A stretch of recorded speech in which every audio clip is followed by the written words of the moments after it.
こんにちは。バーチャル YouTuber の川根ゆあです。数件順に牛を目指してて、今日はこの問題に挑戦します。実数の定数 A を含む x、y に関する次の連立方程式に、相異なる実数解がちょうど2組ある。A としてあり得る値と各値の場合の解をすべて求めなさい。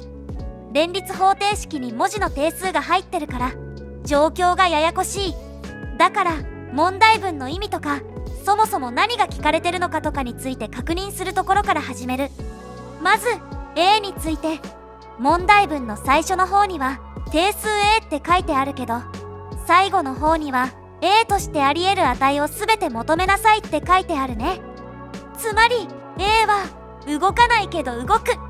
どういうことかっていうと、問題全体を見れば A って文字が指す値は動かしていい。でも一回値を固定したら、それに応じて連立方程式が決まる。で、その連立方程式を見ると、x と y は動く変数で、a は動かない定数ってこと。ややこしい。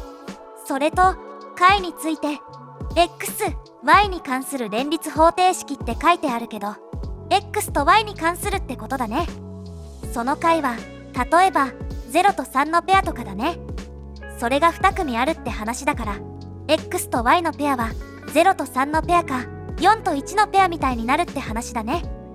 それで相異なる実数解って書いてあるけど、相異なるっていうのは0と3が異なるってことじゃなくて、0と3のペアと4と1のペアが異なるってことだね。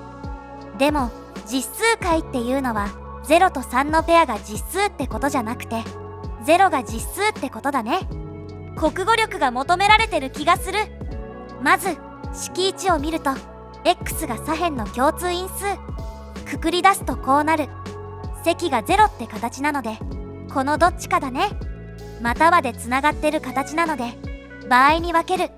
まず x が0の時は、これを式2に代入すると y も0ってわかる。だから原点は解。この場合 a はどこ行っちゃったのかっていうと、式2の x の2乗の係数で、どうせ2乗が0なのでいくつでもいい。つまり原点は a の値にかかわらず解。逆に2つ目の一次方程式が成り立つときは、これを解くとこの直線になる。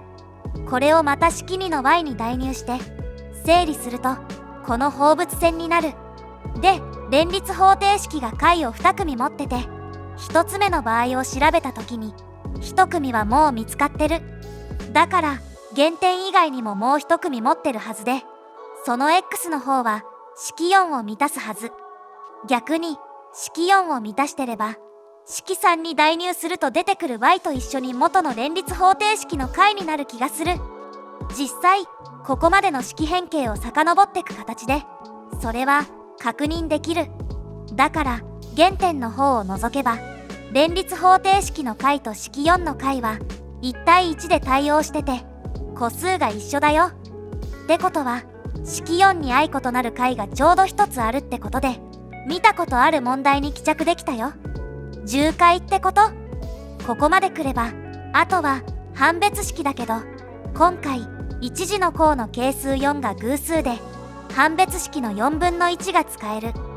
これを具体的に展開して、ここまでに基づいて計算すると、ついに a の値が特定できた。